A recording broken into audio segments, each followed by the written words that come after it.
njia 7 za kuonesha kwamba nyota yako imeibiwa. Njia ya kwanza itakushangaza sana kwa sababu ni njia ambazo zinatumika katika hali ya kawaida, lakini maisha ya watu wengi yanaharibika kwa sababu wameidharau njia. Njia ya 7, nyota yako inaweza kuibiwa kuanzia utotoni mwako, toka ulipozaliwa. Biblia inasema kuanzia kitabu cha Mhubiri ile sura ya 9 mstari wa 11, mbio si tu kwa watu wenye mbio, wala kufanikiwa si tu kwa watu wenye akili, lakini kila mtu anakuwa na bahati yake hapa duniani. Na maanisha asilimia kubwa ya watu wengi nyota zao zimeharibiwa kipindi ambacho wao walikuwa ni wadogo. Asilimia kubwa ya watu wengi nyota zao zimeibiwa wakiwa wadogo. Biblia inaonyesha kwamba kabisa hatima ya mtu inaweza kushambuliwa toka akiwa mdogo, na Biblia imethibitisha kabisa katika habari ya watu, imeonyesha kabisa habari ya watu ambao walishambuliwa toka wakiwa wamezaliwa. Biblia imeonyesha kwa habari ya Musa. Tunaweza kuona kipindi kile cha Musa, mfalme wa kipindi kile alitangaza kabisa kwamba mtoto yote wa kiume anayezaliwa basi achinjwe. Kila mtoto yote wa kiume, maana yake ambacho kilikuwa kinazuiliwa haikuwa ni mtoto wa kiume, bali kuna mtu alikuwa anatarajiwa kuzaliwa aliyekuwa na nyota ya ajabu. Kuna mtu ambaye alikuwa akitafutwa, ambaye alikuwa na nyota ya ajabu, na utabiri ulikuwa ukionyesha kabisa kwamba mtu yote atakapozaliwa atakuwa ni msaada kwa wengi, atakuwa ni msaada katika taifa la Misri. Na ndipo basi mfalme akatangaza kwamba mtu yoyote yule au mtoto wa kiume atakayezaliwa basi achinjwe. Maana yake Musa alikuwa akitafutwa toka akiwa mtoto mdogo. Na Biblia imeonyesha dhahiri kwa watu ambao kwenye Biblia wametafutwa toka wakiwa utotoni, wala haikushangaza. Biblia inaonyesha katika kitabu cha Yeremia sura ya 1 mstari wa 5, imeonyesha kitabu cha Yeremia sura ya 1 mstari wa 5, Biblia inasema kwamba kabla sijakuumba tumboni nalikujua, na kabla hujatoka tumboni nalikutakasa. Inamaanisha kwamba huyu ni mtumishi wa Mungu Yeremia. Biblia inaonyesha kabisa kwamba kabla hajamuumba Mungu alikuwa anamjua, na kabla hajatoka tumboni kwa mama yake Mungu alimtakasa. Hii inaonyesha kabisa kwamba kusudi na nyota ya mtu inawekwa kwa mtu husika kabla hajazaliwa. Kusudi na nyota ya mtu inawekwa kwa mtu kabla hajazaliwa. Na ndio maana pia tukiangalia kitabu cha Mathayo sura ya 2 mstari wa 16, Biblia imeonyesha wazi kabisa kwa habari ya Herode pia akiamuru kwa habari ya watoto wa kiume wauawe. Biblia inaonyesha kitabu cha Mathayo sura ya 2 mstari wa 16 kwamba Herode aliamuru watoto wauawe ili kumwangamiza aliyekuwa na hatima kubwa. Huu ni mfano dhahiri kabisa wa vita dhidi ya nyota au dhidi ya watu ambao nyota zao zinaibiwa toka wakiwa watoto wadogo. Tukisoma kitabu cha Mathayo sura ya 2 utaangalia kabisa kuanzia mwanzoni kabisa, utaona namna ambavyo mamajusi waliweza kuiona nyota ya Yesu mashariki ya mbali wakati wakienda kutoa uvumba. Ule uvumba utaangalia vizuri kabisa, utasoma imeeleza kabisa kwamba walipoiona nyota yake mashariki ya mbali walikwenda kutoa uvumba Bethlehem ambako Yesu ndipo alikuwa amezaliwa. Uvumba sio manemane, sio ni zawadi, maana yake walikwenda kutoa zawadi. Zile zawadi sio kwamba ilikuwa ni kwa ajili ya kwenda kumpongeza Yesu, hapana, ilikuwa ni kwenda kwa ajili ya kuipindisha nyota yake, Asilimia kubwa ya watu wengi wa maisha yao yamepindishwa au nyota zao zimeibiwa kwa sababu ya zawadi. Wazazi pia, mama, baba, inabidi utazame wakati ambapo ukiwa ni mjamzito au baba wakati ambapo mama ni mjamzito, tazama kuhusu zawadi ambazo mama atakwenda kupokea wakati ambapo atajifungua. Asilimia kubwa ya watu wengi maisha yao yameharibika kupitia zawadi. Inawezekana kabisa wakati ambapo ulikuwa unazaliwa, mtumishi wa Mungu, kuna mtu alikuja akatoa zawadi fulani, either alitoa zawadi ya kofia, zawadi ya kofia ya mtoto, na mtoto akavaa. Kumbe alipovaa ile kofia ilikuwa ina mpango wa kuiba nyota ya mtoto katika mazingira ya utata kabisa. Manake kuna zawadi ambazo zinaletwa ili kuweza kuiba au kuweza kupindisha nyota, Utaangalia sasa kama ni wewe mzazi au mtu yote umezoea kupokea tu zawadi kwa ajili ya mtoto ufahamu, lakini mara nyingi maisha ya watoto yameharibika kwa sababu ya zawadi. Ndio maana wale mamajusi waliagizwa na Herode kwamba wakamtafute yeye aliyezaliwa, kwa sababu Herode alikuwa akifahamu kabisa huyu ambaye amezaliwa atakwenda kuwa msaada kwa ajili ya taifa hilo, atakwenda kuwa, na walikuwa wameshajua kabisa kwamba atakuwa ni Kristo, maana yake atakwenda kuwa msaada kwa ajili ya taifa. Herode aliamuru kwamba auawe mara baada ya kuona ameshindwa kuweza kupinga mpango wa Mungu kwa Yesu katika dunia hii. Kinachotangulia kabla ya mtu kuzaliwa, nisikilize vizuri msikilizaji, kinachotangulia kabla ya mtu kuzaliwa ni nyota yake. Yani kabla mtu hajazaliwa, yani inawezekana kabisa kwamba mtoto akawa tumboni hajazaliwa kabisa. Kinachoonekana katika ulimwengu wa roho unaonesha nyota yake, kwa sababu nyota ya mtu ndio mtu halisi. Maana yake nyota yako ndio inaanza kutangulia kuonekana, na baada ya nyota kuonekana ndipo na wewe unakwenda kuonekana, kwenda kudhihirika. Wale mamajusi walikuwa hawajamuona Yesu kwanza, walianza kwanza kuitazama na kuiona nyota yake. Walivyoona nyota wakajua kabisa hii ni nyota ambayo imebeba uwezo wa kifarume, wakatafuta namna ya kuweza kuipindisha. Asilimia kubwa ya watu wengi pia walipozaliwa, kilichofanya watu wakawaletea zawadi mbaya za kuharibu nyota zao ni kwa sababu kuna nyota ilionekana inaonekana kabisa kwamba wewe una nyota kubwa, yes, kwamba wewe una nyota ya kufanikiwa, una nyota ya kushinda, una nyota ya utajiri, nyota ya vitu vikubwa sana. Na ndio maana wachawi wakatumia njia hiyo kuweza kuiba nyota hiyo, na mpaka muda huu unaishi maisha ambayo hayaeleweki. Ni kwa sababu katika ulimwengu wa roho nyota yako iliibiwa. Katika ulimwengu wa roho nyota yako iliibiwa. Hiyo ni njia ya 7. Nimekuambia kabisa kwamba njia ya kwanza itakushangaza tu. Endelea kuwa na mimi katika mfululizo wa njia hizi 7. Na njia ya 6, msikilizaji, asilimia kubwa ya watu wengi nyota zao zimeibiwa kupitia mahusiano. Hapa nisikilize vizuri, wanaume na wanawake, vijana na mabinti, nisikilize katika hili eneo ambalo watu wengi wafahamu, lakini asilimia kubwa ya watu wengi nyota zao zimeibiwa kupitia njia ya mahusiano. Biblia inaonyesha wazi kabisa namna mahusiano yanavyoweza kuharibu hatima. Ukisoma kile kitabu cha Waamuzi sura ya 16 mstari wa 19, Waamuzi sura ya 16 mstari wa 19, Biblia inaonyesha kabisa kwamba kwa habari ya kisa cha watu wawili ambapo walikuwa ni watu ambao wana mahusiano. Mtu mmoja alikuwa anaitwa Samson na mtu mwingine pia alikuwa anaitwa Delila. Delila aliingia katika maisha ya Samson si kwa sababu alikuwa anampenda, lakini kuna kitu ambacho alikuwa akitafuta kwa Samson. Utasoma kitabu cha Waamuzi pale utaangalia vizuri tu, inaeleza kwamba Delila aliagizwa kwenda kufahamu chanzo cha nguvu ya Samson. Aliagizwa kabisa kwenda kuifahamu chanzo cha nguvu cha Samson, na kupitia mahusiano hayo Delila aliweza kuharibu hatima nzima kabisa ya Samson, kwa sababu alikuja kufahamu baadaye kwamba chanzo cha nguvu za Samson ni nywele ambazo alikuwa nazo kichwani, nywele tu, na baadaye akatengeneza mazingira kuweza kuzinyoa zile nywele, na baadaye utaweza kuona kabisa kwamba ndipo mambo yalipoweza kuharibika kwa Samson, nguvu zikamwishia na hatima yake ikawa imeibiwa namna hiyo. Asilimia kubwa ya watu wengi hasa hapa nazungumza na vijana, nazungumza pia na mabinti. Asilimia kubwa ya watu wengi tunaingia kwenye mahusiano ambayo hatujui yanahusiana na kitu gani, kwa sababu kupitia mahusiano hayo ndipo shetani anaingia katika maisha yetu na kuweza kuiba nyota. Samson alikuwa na nguvu. Tunashuhudia kabisa kwamba Samson alikuwa na nguvu, lakini pia Samson alikuwa na wito.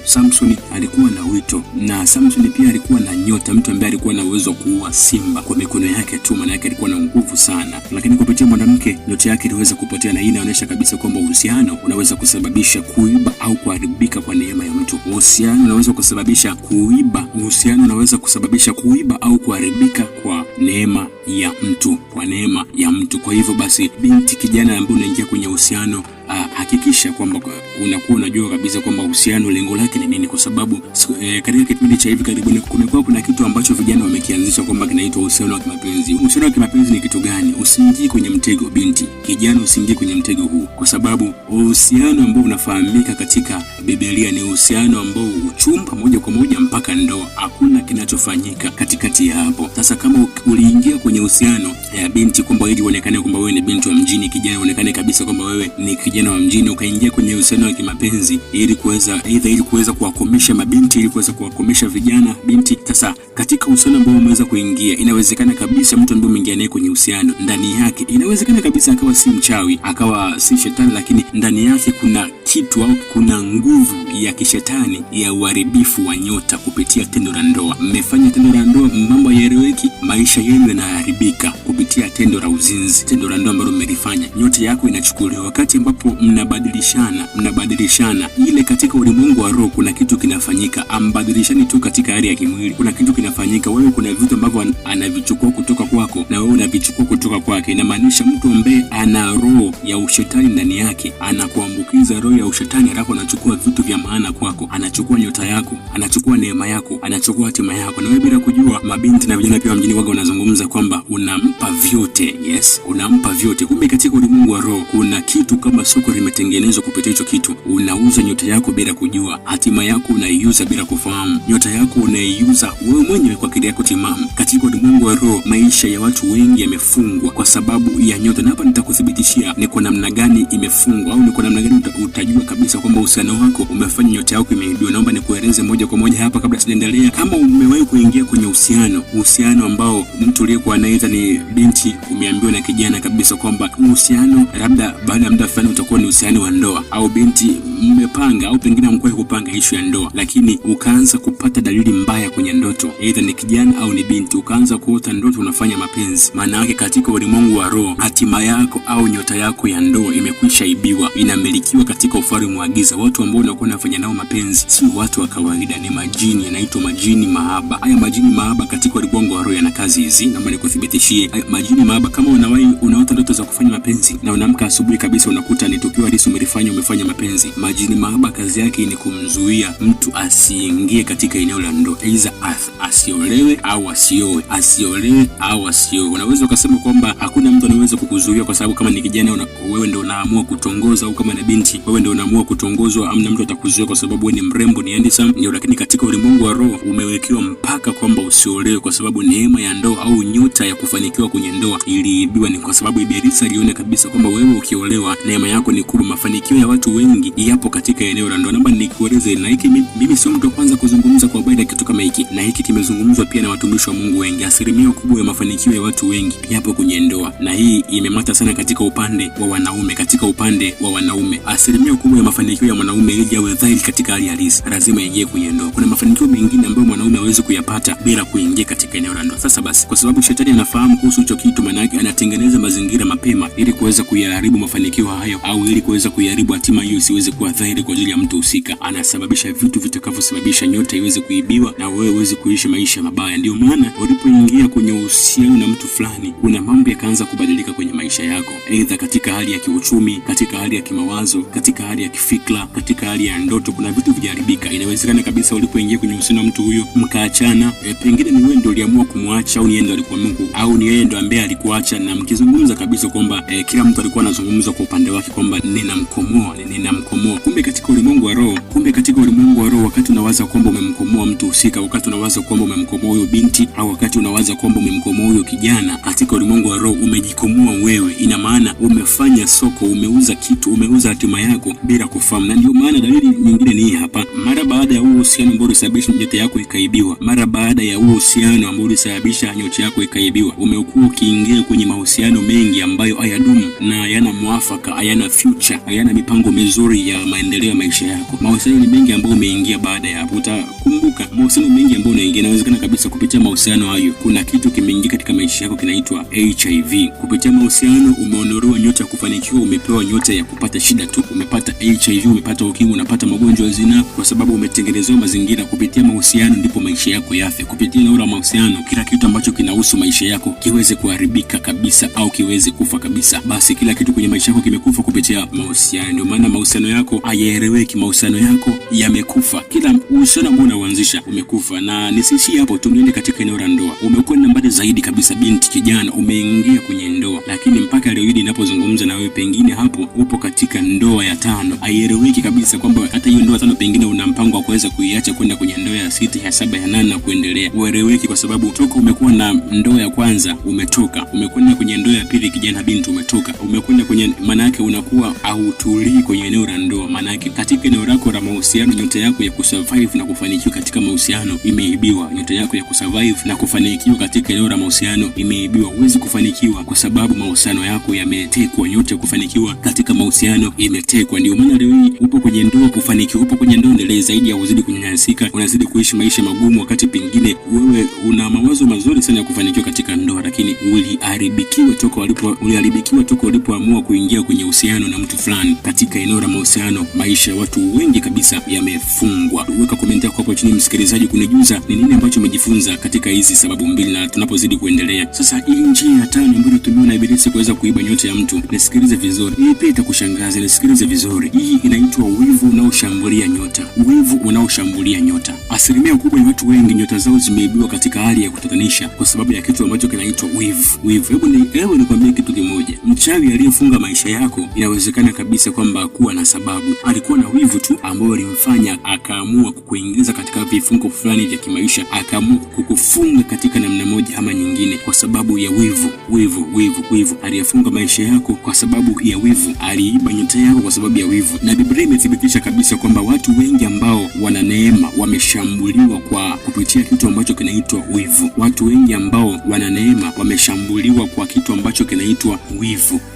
Na mfano mkubwa kabisa ya mtu ambaye maisha yake yalifuata inafuatiliwa au nyota yake ilikuwa inatafutwa au hatima yake ilikuwa inatafutwa ili aweze kushambuliwa na mambo yaweze kuharibika. Ni kuna mtu mmoja kwenye Biblia ambaye anaitwa Yusufu. Yusufu ni mtu ambaye aliota ndoto. Ndoto ilikuwa ni chanzo cha wivu kuamka kwa ndugu zake na wazazi wake pia moja kwa moja, ili kuweza kuiangusha hatima yake au ili kuweza kuiangusha neema yake. Yusufu alikuwa na nyota ya uongozi. Hebu nisikilize vizuri. Yusufu alikuwa na nyota au neema ya uongozi. Aliota kabisa kwamba yeye atakuja kuwa ni kiongozi wa ndugu zake. Aliota kwamba yeye atakuja kuwa ni kiongozi wa ndugu zake. Maana yake atakuja kuongoza ndugu zake.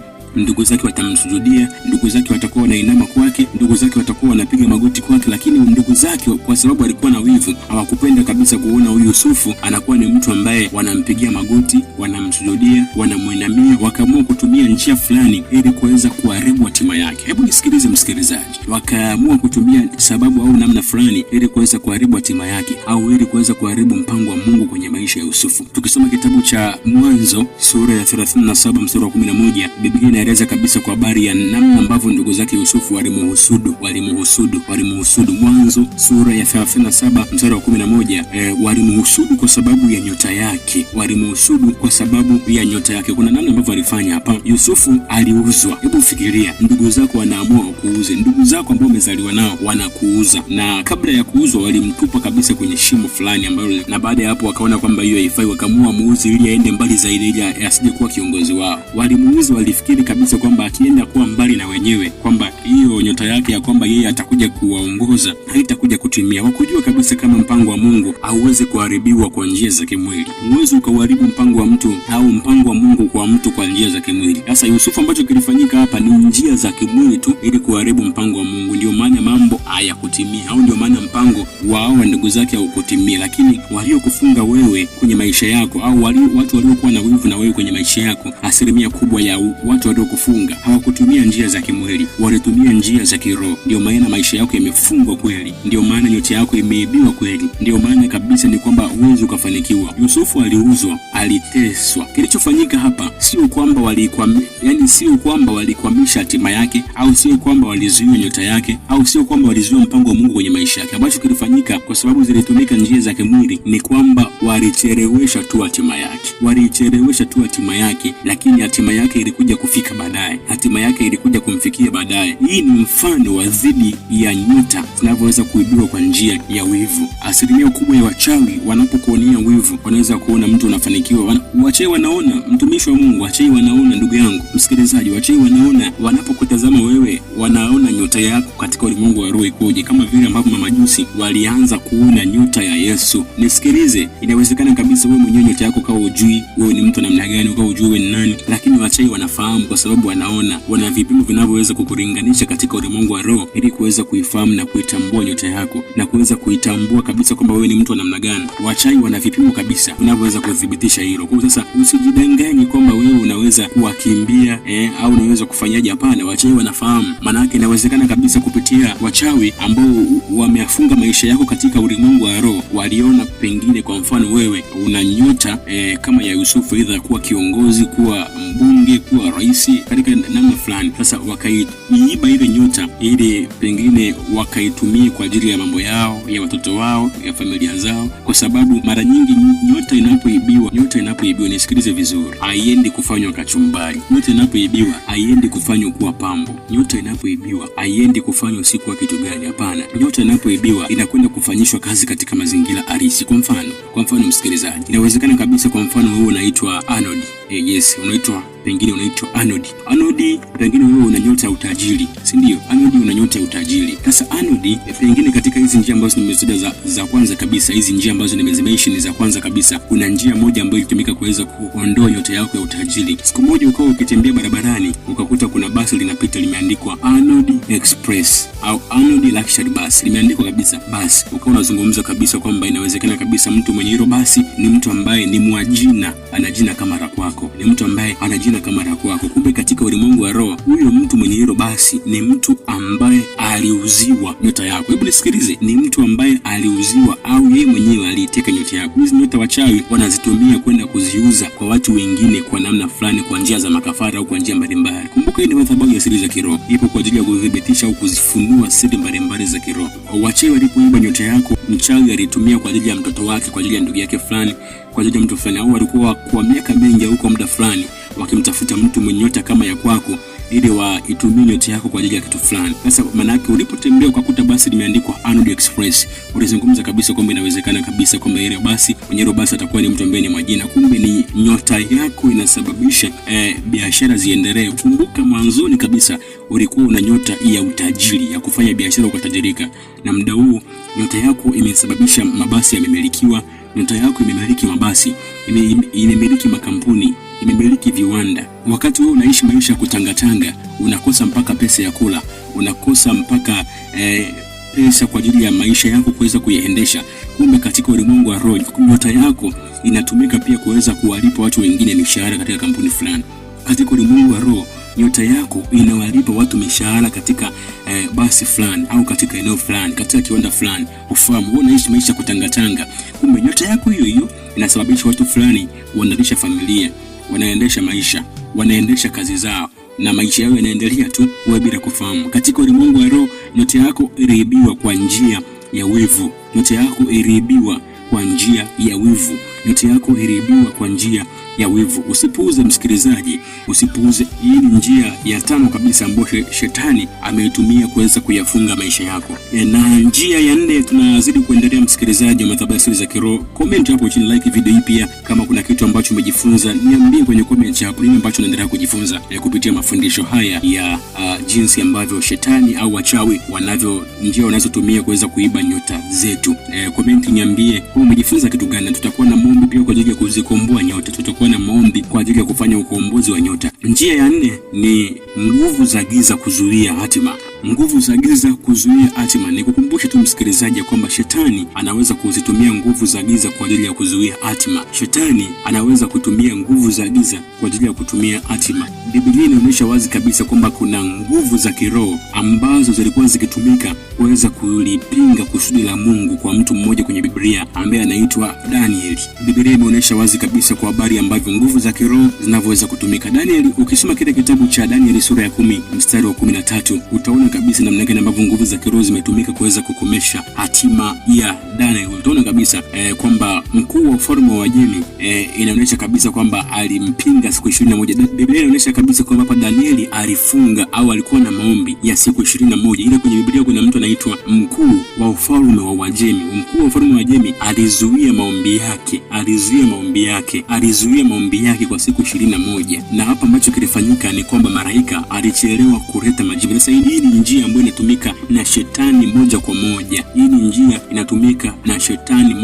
Hebu nisikilize. Kuna njia ndogo ndogo ambazo zinatumika na wachawi, waganga, wafuga majini. Hii ni njia ambayo imetumika na ufalme wa giza wenyewe. Kuna siku nitakuambia ni kwa nini ufalme wa giza uliingia moja kwa moja kuweza kupingana na Danieli. Ni maombi gani ambayo Danieli aliweza kuyaomba? Nitakueleza kwamba kwa sababu kama maombi haya yamezuiliwa, inamaanisha kwamba alikuwa ni maombi ambayo yana mustakabali mkubwa kabisa katika maisha ya Danieli. Basi ni kwa nini yaliweza kuzuiliwa? Nitakuja nikufundishe siku moja katika eneo kama hili. Basi maombi ya Danieli yalizuiliwa kwa siku 21. Na hii inaonyesha kabisa kwamba nguvu za kiroho zinaweza kuzuia mafanikio kwa muda. Ndio maana mtu unaweza kuwa na uwezo lakini maisha yako hayasogei. Mtu unaweza kuwa na mawazo makubwa. Ndio maana watu wengi ambao ni maskini, watu wengi ambao hawana chochote, maisha yao ni magumu, wanakuwa ni watu ambao wana mawazo makubwa ya kufanikiwa, mawazo makubwa ya kwenda viwango vikubwa, lakini hawapigi hatua kwa sababu ya vitu vinavyowazuilia katika maisha yao. Hawapigi hatua kwa sababu kuna kitu ambacho kinawazuilia katika maisha yao. Hawapigi hatua kwa sababu kuna vitu vipo kwa ajili ya kuweza kuwazuilia. Usipuuze, hiki ni kitu muhimu kabisa ambacho kinatumika kuweza kuiba nyota yako, nguvu za giza. Inawezekana kabisa labda kuna mpango wa kipepo, mpango wa kichawi ulitumika ukaweza kukwamisha mafanikio yako kupitia nyota ambayo wewe upo nayo. Na njia ya tatu, tunazidi kusonga mbele msikilizaji wa madhabahu ya siri za kiroho. Njia ya tatu ni dhambi. Dhambi inaweza kuharibu nyota. Dhambi inaweza inaweza kuharibu nyota. Biblia imeonyesha wazi kabisa kwa habari ambavyo dhambi inaweza kuharibu nyota. Imethibitisha kabisa kwamba dhambi inaweza kuondoa neema kwa mtu. Dhambi inaweza kuondoa kwa mtu husika kwa sababu ya kitu fulani. Dhambi inaweza kuondoa neema.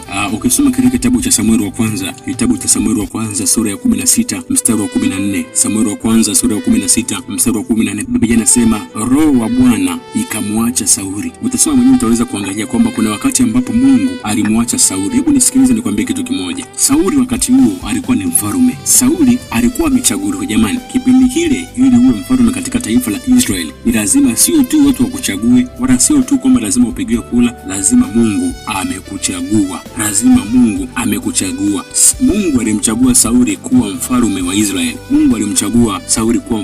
wa Israeli. Lakini ukisoma kile kitabu cha Samueli wa kwanza sura ya 16 mstari wa 14, Biblia inathibitisha kabisa, inaonyesha kwamba roho wa Bwana alimkataa Mungu. Mungu alimkataa Sauli katika ufalme wake. Maana yake ufalme wa Sauli Mungu aliukataa kwa sababu ya vitu fulani. Kuna vitu vilivyosababisha Mungu hawezi kukataa ufalme wa Sauli. Nimekuambia kabisa kwamba Sauli alikuwa ni mfalme, Sauli pia alikuwa amechaguliwa, lakini kilichofanya Sauli akataliwe ni kwa sababu Sauli alikuwa anaua watumishi wa Mungu, watu waliokuwa na maabudu Mungu wa kweli. Sauli alikuwa anawaua. Kuna kitu kiliingia, kuna kama roho ya ushetani iliingia ndani yake, ikasababisha Sauli akaanza kuua watu wa Mungu, ikasababisha Sauli akaanza kuua watumishi wa Mungu. Lakini Sauli huyo Sauli ambaye tunamuona hapa, Sauli alikuwa na nyota ya ufalme. Hebu nisikilize, kilichofanya Sauli achaguliwe ni kwa sababu alikuwa na nyota ya ufalme. Maana yake alikuwa na nyota ya uongozi, ndio maana Mungu alimchagua. Lakini dhambi ilisababisha hiyo nyota isionekane kitu mbele za Mungu, kwa sababu kupitia uongozi wake alikuwa anaua watumishi wa Mungu, alikuwa anasababisha watu wengi wanakufa. Ulikuwa ni ufalme wa kidikteta, anatafuta watu ambao wanamtumikia Mungu, anataka kuwaua.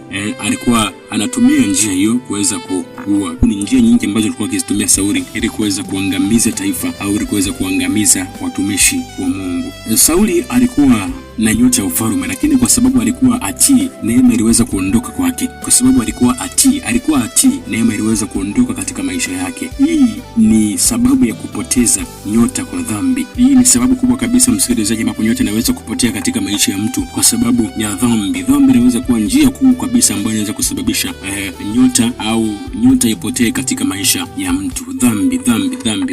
Na tukienda katika njia ya pili ni kwa habari ya kiburi cha uzima. Kama ni wewe mtu, Mungu amekupa neema fulani au Mungu amekupa nyota fulani ili uweze kumtafuta Mungu maishani mwako, lakini kwa sababu una kiburi cha uzima, basi kuna vitu Mungu akaviondoa katika maisha yako. Huu ni mpango moja kwa moja wa Mungu ambao umetumika ili kuweza kuifunga nyota yako au ili kuweza kuzuia maendeleo. Hebu nikwambie kitu kimoja. Mungu anaweza akakupa neema au Mungu anaweza akakupa nyota fulani, lakini kwa sababu ya wewe umekuwa na kiburi au umekuwa uweze kusikiliza utii, basi Mungu akamua aiondoe nyota isiwe kwenye maisha yako. Mungu akamua aondoe isiwe kwenye maisha yako. Na ndiyo sababu ambayo pekee Mungu anaitumia akuweza kuzizuilia hatima za watu zisiweze kuendelea.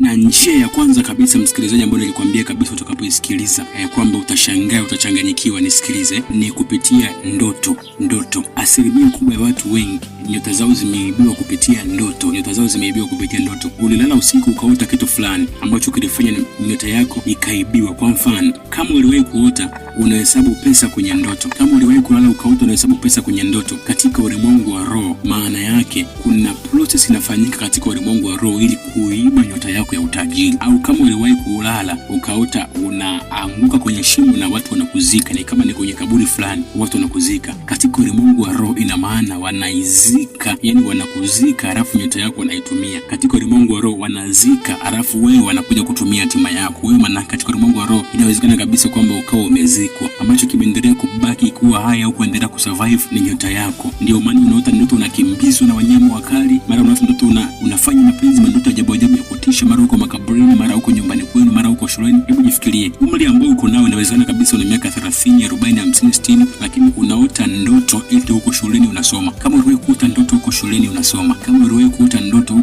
unasoma, katika ulimwengu wa roho wewe nyota yako imeibiwa, unarudishwa katika utu wa kale, unawekewa katika mazingira ya wewe kuonekana kabisa kwamba bado ni mtu hivyo, lakini katika ulimwengu wa roho nyota yako imeibiwa. Usipuuze ile, msikilizaji, nyota yako imeibiwa. Msikilizaji, najua utakuja kuniuliza ni dalili gani ambazo zitakuthibitishia au ni dalili zipi zitakazoonyesha kwamba nyota yako imeibiwa. Zipo dalili hizi, nitazizungumza katika somo litakalofuata. litakalofuata baada ya hapa. Tafadhali msikilizaji, subscribe katika madhabahu hapa ya Siri za Kiroho, lakini tafadhali nakuomba sana msikilizaji, comment hapo chini niambie kwamba umejifunza nini kwa habari ya somo hili hapa. Like, comment, lakini pia share ujumbe huu kwa watu wengine pia waweze kujifunza. Hii ni madhabahu ya Siri za Kiroho na mimi naitwa Pastor Jonathan Alex kutoka hapa madhabahuni. Mungu wa mbinguni akubariki sana. Somo litakalofuata baada ya hapa, dalili za mtu ambaye nyota yake imeibiwa. Mungu wa mbinguni akubariki. Shalom, kwa heri.